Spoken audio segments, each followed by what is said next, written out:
Hello friends, welcome to Vanishree study. हमारी BS Negi की series में यूनिट 6 में आज जो चैप्टर कवर करेंगे 30 चैप्टर को कवर करेंगे। उत्तराखंड की प्रमुख जनजातियाँ। उत्तराखंड की जो प्रमुख जनजातियाँ हैं वो 5 जनजातियाँ हैं। सभी को मोस्टली ये पता होगा कौन कौन सी जनजाति है।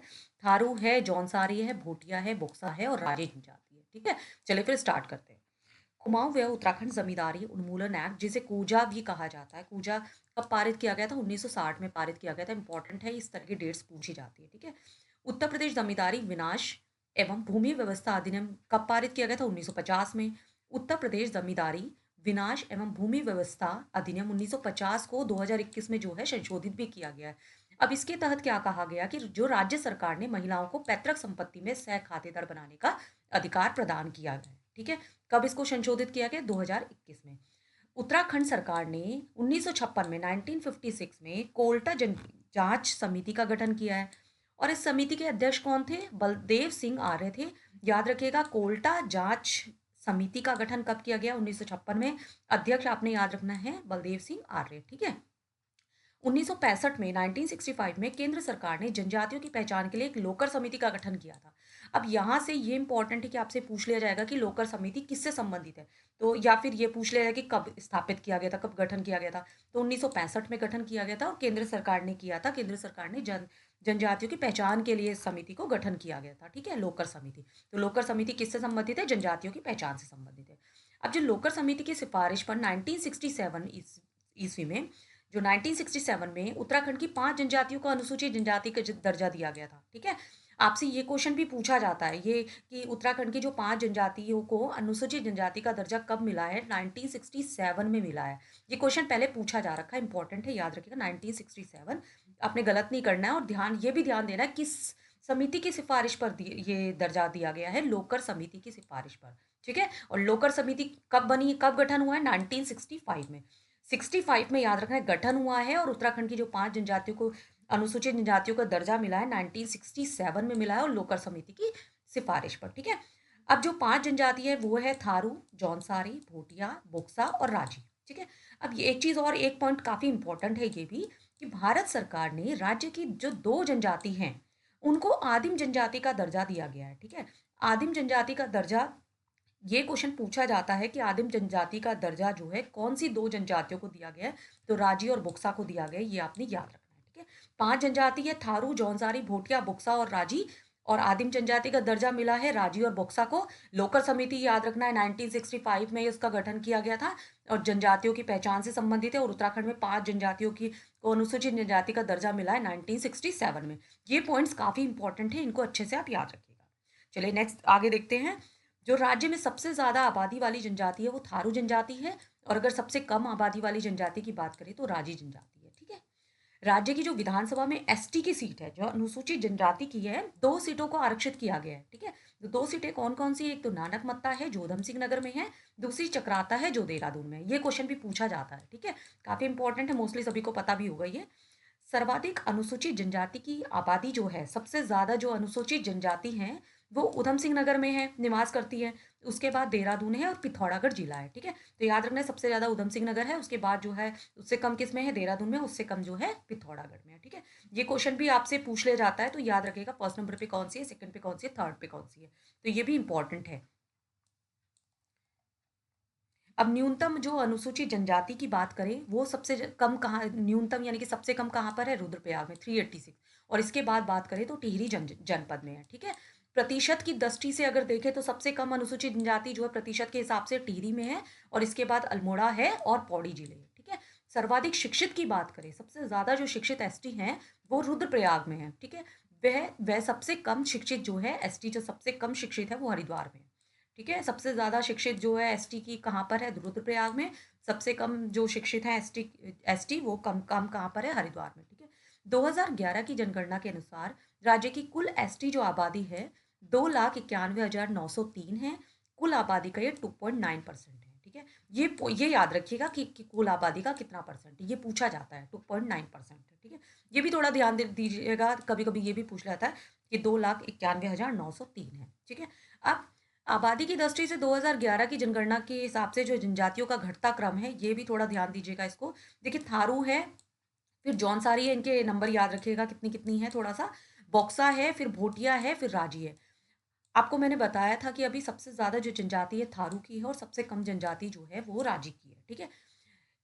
थारू की है 91,342 और राजी की बात करें तो 690, ठीक है? और अगर जौनसारी है 88,664, बॉक्सा की है 54,037, भोटिया है 39,106, राजी 690 है, ठीक है? अब राज्य की जो राठी जनजाति है वो पौड़ी जिले के पर्वतीय भागों में निवास करती है। इनके विकास के लिए राठ विकास अभिकरण का गठन किया गया है। उत्तराखंड राज्य ने 2003 में पिथौरागढ़, अल्मोड़ा, नैनीताल, बागेश्वर की जो कुथलिया बोरा जनजाति को एवं जो गोरखा समुदाय को अन्य पिछड़ा वर्ग और ओबीसी वर्ग में भी शामिल किया गया है, ठीक है? थोड़ा सा ये भी देख लीजिएगा 2003 में किस किस को शामिल किया गया, इस तरह के भी पूछ ले जाते हैं। दिसंबर 2016 में जो पौड़ी का राठ है और टिहरी का गंगाड़ व चमोली के पैनखड़ा क्षेत्र को ओबीसी यानी कि अन्य पिछड़ा वर्ग में भी शामिल किया गया है। ये पॉइंट इंपॉर्टेंट है, ये पूछा भी जा रखा है, क्वेश्चन पूछते हैं कि जनजातीय गौरव दिवस कब मनाया जाता है। तो ये 15 नवंबर को मनाया जाता है, काफ़ी इंपॉर्टेंट है, बहुत बार पूछा जाता है। और इसकी जो शुरुआत हुई थी ये 2021 से प्रत्येक वर्ष बिरसा मुंडा के जन्म दिवस पर के अवसर पर मनाया गया था, ठीक है? यहाँ 2021 से इसको मनाया जाता है बिरसा मुंडा के जन्म दिवस पर। ये भी थोड़ा पॉइंट याद रखिएगा, लेकिन ये तो काफ़ी बार पूछा जाता है कि जनजाति गौरव दिवस कब मनाया जाता है, 15 नवंबर को मनाया जाता है, ठीक है? अब बात करते हैं थारू जनजाति की, ठीक है? एक एक करके हम पांचों की पांचों जनजाति जो है वो देखेंगे, ठीक है? सबसे पहले थारू जनजाति की बात करते हैं। उत्तराखंड व कुमाऊं क्षेत्र की जो सबसे ज्यादा यानी कि सर्वाधिक आबादी वाली जो जनजाति है वो थारू जनजाति है, ठीक है? अब यह जो जनजाति है ये भी ध्यान दीजिएगा कहाँ कहाँ पर पाई जाती है। उधम सिंह नगर के खटीमा में, इच्छा में, नानक मत्ता में, सितारगंज के 141 गांव में निवास करती है। 90% थारू की जो आबादी है उधम सिंह नगर में रहती है। इंपॉर्टेंट पॉइंट है, पूछा जाता है कि थारू की जो थारू जनजाति है वो 90% कहाँ पर रहती है, तो उधम सिंह नगर में, ठीक है? थारू जनजाति राज्य के तराई और भाबर क्षेत्रों में निवास करती है, ये पॉइंट भी आप याद रखिएगा थोड़ा, ठीक है? अब थारू शब्द की उत्पत्ति के बारे में विद्वानों में यह मत नहीं है। थारू शब्द की उत्पत्ति के बारे में विद्वानों में एक मत नहीं है, यानी कि किसी का एक मत नहीं है, सबकी अलग अलग अवधारणाएं हैं। जनगणना रिपोर्ट 1867 और 68 में थारू शब्द की उत्पत्ति तरुआ शब्द से मानी गई है, जिसका अर्थ होता है भीगना। तराई क्षेत्र में होने वाली अतिवृष्टि तथा दलदली जमीन से इस शब्द का ताल्लुक माना जा सकता है, ठीक है? तराई क्षेत्र में मच्छरों के बीच थारू जनजाति अपना अस्तित्व बचाने में कामयाब हुई, जिस कारण उन्हें मलेरिया प्रूफ मानव भी कहा जाता है।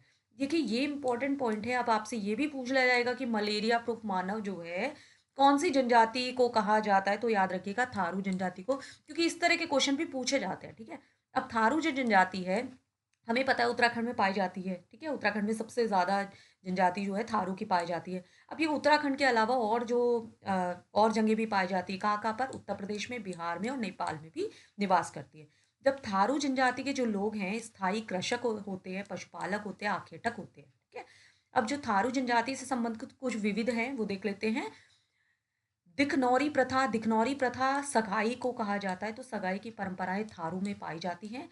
तो भाई ये क्वेश्चन भी आपसे पूछ लिया जाए कि जो दिखनौरी प्रथा है वो कौन सी जनजाति में पाई जाती है, ठीक है? तो याद रखिएगा थारुओं की ये परंपरा है, सगाई की ये परंपरा है। किससे संबंधित है? सगाई की परंपरा है, ठीक है? थारुओं में संयुक्त व एकांकी परिवार प्रथा मिलती है।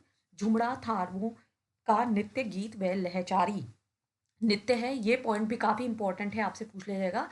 जो थारुओं का नित्य गीत कौन सा है और नृत्य कौन सा है? तो नित्य है लहचारी और झुमड़ा जो है इसका नित्य गीत है, ठीक है? भरड़ा थारू लोग ओझा या तांत्रिक के लिए कहते हैं। थारू लोग तलाक के लिए उरारी शब्द का प्रयोग करते हैं। उजली या अनेरी होली का संबंध थारू जनजाति से है।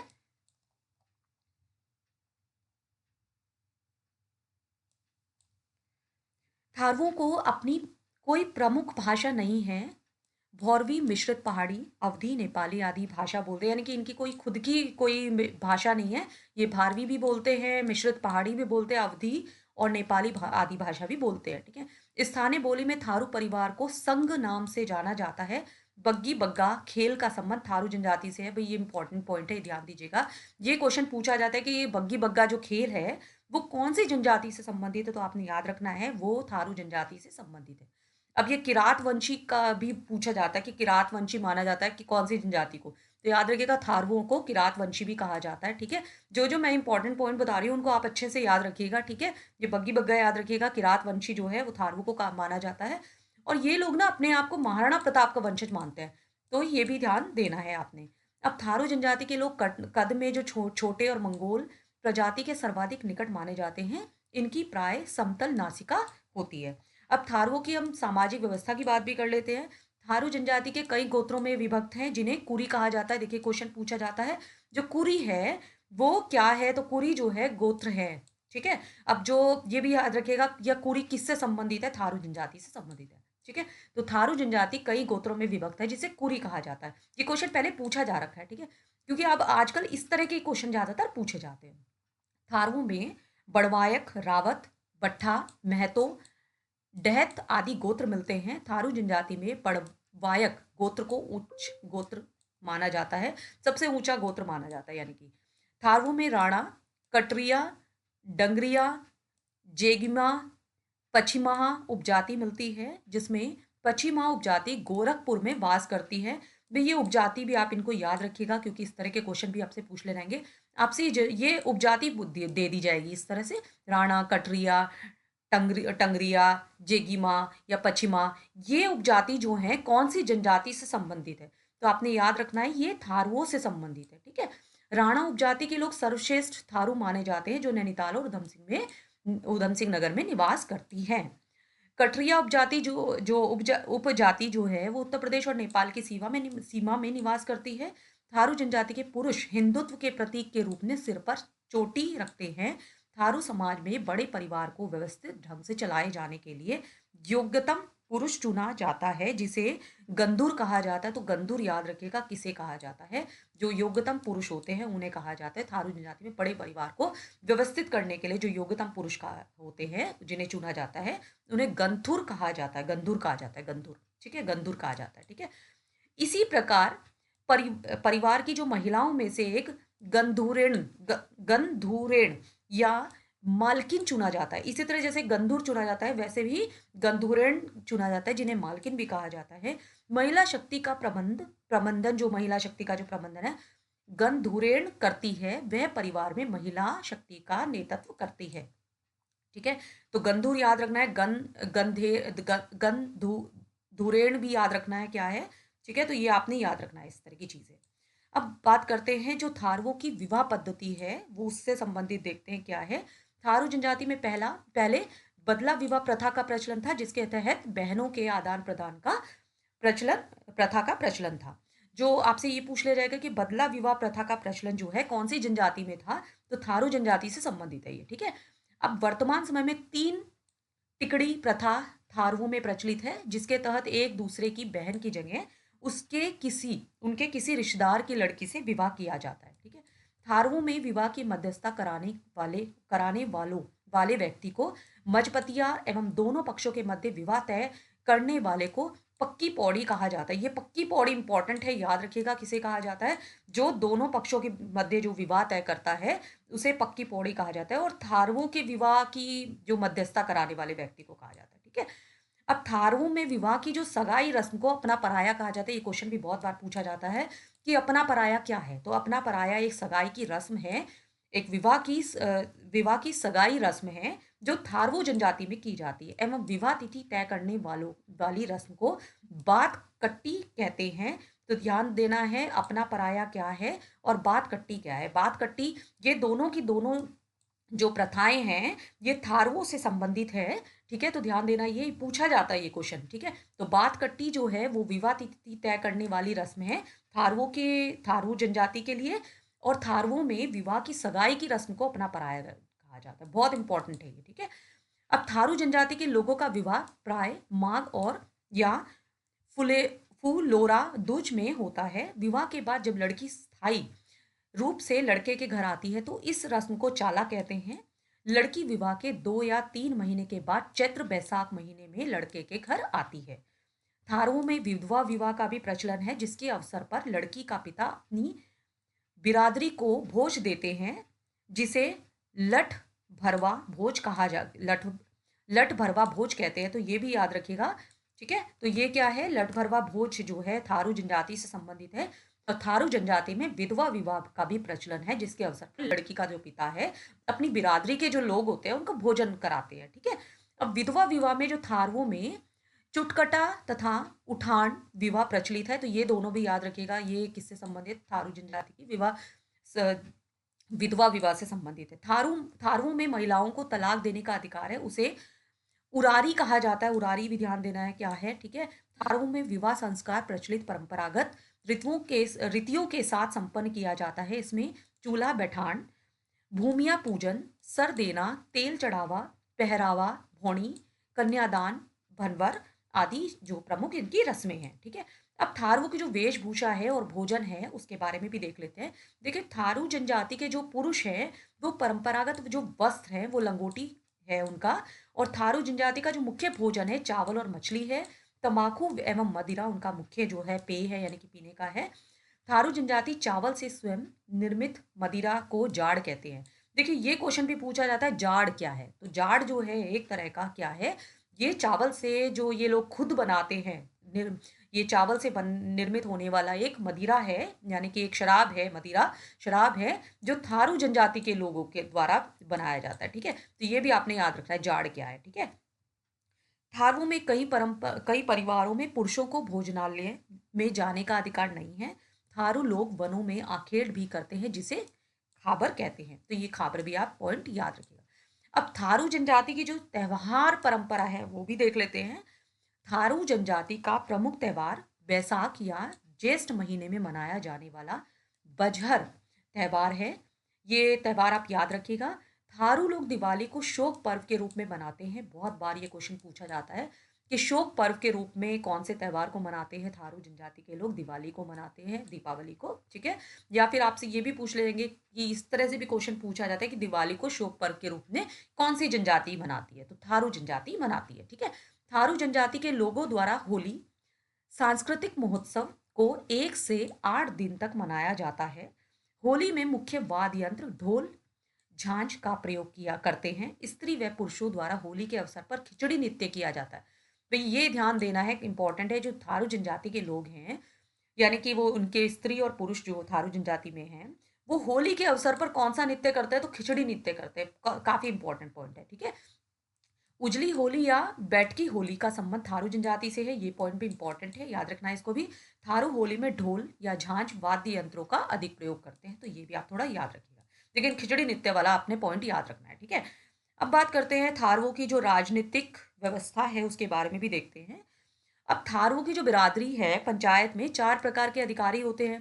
बिरादरी पंचायत का जो मुखिया होता है चौधरी या महतो का होता है, उसको या तो चौधरी कहा जाता है, महतो कहा जाता है, जिसकी सहायता के लिए बड़ ढेर भले मानस चौकीदार आदि होते हैं। पंचायत के जो अधिकारी हैं उनका देखिए इस तरह से होता है, पहले चौधरी है, बड़धेर होता है, भले मानस है, चौकीदार है। तो इस तरह से जो है इनकी पंचायत के अधिकारी होते हैं। न्याय के लिए थारवों में मग पंच गण की प्रथा है, तो ये पॉइंट इंपॉर्टेंट है, जिसमें मदिरा की घूंट के साथ साथ तर्क वितर्क किया जाता है। यानी कि मग पंचगण की प्रथा है। ये इसमें क्या होता है कि ये लोग मदिरा यानी कि शराब पीते के साथ साथ ये तर्क और वितर्क करते हैं। तो ये परंपरा किसमें है, ये थारवो में, थारू जनजाति में है।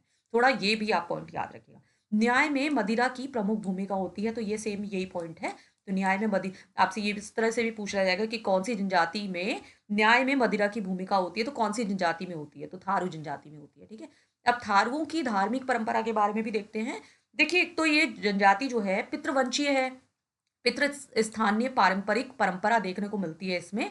एवं थारू के समाज में महिलाओं का स्थान पुरुषों की उपेक्षा उच्च होता है। ये महिलाएं स्वयं को चित्तौड़ की रानी पद्मावती की वंशज मानते हैं। यानी कि ये हमने अभी पहले पढ़ा था कि थारू जनजाति के लोग अपने आप को महाराणा प्रताप के वंशज मानते हैं। ठीक है, तो सेम इसी तरह महिलाएं जो है अपने आप को चित्तौड़ की जो रानी पद्मावती थी उसका वंशज मानते हैं। तो पुरुषों महिलाओं का जो स्थान होता है थारू जनजाति में पुरुषों से ऊंचा होता है, उन पुरुषों से। ठीक है, थारू जनजाति के लोग प्रतिवर्ष जो है 4 तरह की पूजा करते हैं। थारू जनजाति के लोग धान की बुआई के साथ हरिया पूजा करते हैं और नवरात्र में दशहरा पूजा करते हैं। थारू जनजाति के लोग हिंदू धर्म को मानते हैं। थारू जनजाति के लोगों का जो इष्ट देव है वो है खड़गा भूत व पछावन जो है इनका इष्ट देव है। ये इष्ट देव आपने थोड़ा याद रखना है, ठीक है। थारू जनजाति के लोग छोटी माता या चेचक की बीमारी दूर करने के लिए शीतला देवी की पूजा करते हैं। ये पॉइंट भी आप थोड़ा याद रखिएगा। थारू लोग पशुओं की रक्षा के लिए ढोर चांदी देवी की पूजा और नगर याई देवी की पूजा करते हैं। तो ये पॉइंट भी आपने याद रखना है। अब थारू में जो फसल की रक्षा की देवी है वो है जगम जगमथिया। जगमथिया देवी जो है, ये पॉइंट आप याद रखना है कि जो जगमथिया देवी है वो थारुओं की फसल की रक्षा करने वाली देवी है। तो इस तरह से ये पॉइंट भी आपने याद रखना है। थारू जनजाति के शिकार की देवी के रूप में बागेश्वरी देवी की पूजा की जाती है। तो बागेश्वरी जो देवी है वो शिकार की देवी के रूप में पूजा की जाती है। जगमथिया देवी जो है वो फसल की पूजा के लिए है, ठीक है। थारू जनजाति के लोग काली, भूमिया व कोरो देव देवी देवताओं की पूजा करते हैं। भूमिया देवता या बड़ा बाबा का चबूतरा प्रत्येक थारुओं के घर के सामने होता है, जिसमें नारियल, मुर्गा व सुअर आदि चढ़ाते हैं। ये भूमिया देवता का संबंध कौन सी जनजाति से है? तो वो थारू जनजाति से है। इस तरह के क्वेश्चन भी आपसे पूछे जाते हैं। थारू गांव में धीवर मंदिर होता है जिसमें गांव के देवता रखे जाते हैं, वह गांव के उत्तर में होता है। थारू समाज वर्ष में मुख्य 4 पूजा करता है। जेठ महीने में धुरिया की, हमने पहले पढ़ा भी था, 4 तरह की पूजा करते हैं, मुख्य 4 पूजा करते हैं, ठीक है। भादों में हरारी पूजा, अश्विन में दशहरा और धान काटने पर लिवांगी की पूजा की जाती है। तो 4 प्रमुख पूजा की जाती है, ये आप इनको एक बार देख लीजिएगा, ठीक है। तो थारू जनजाति हमारा कंप्लीट हो गया है। अब बात करते हैं जौनसारी जनजाति की। जौनसारी जनजाति के बारे में हम नेक्स्ट लेक्चर में हम जो 4 जनजाति रह गई है उनको हम कवर कर लेंगे। चलिए मिलते हैं नेक्स्ट लेक्चर में। Thank you so much.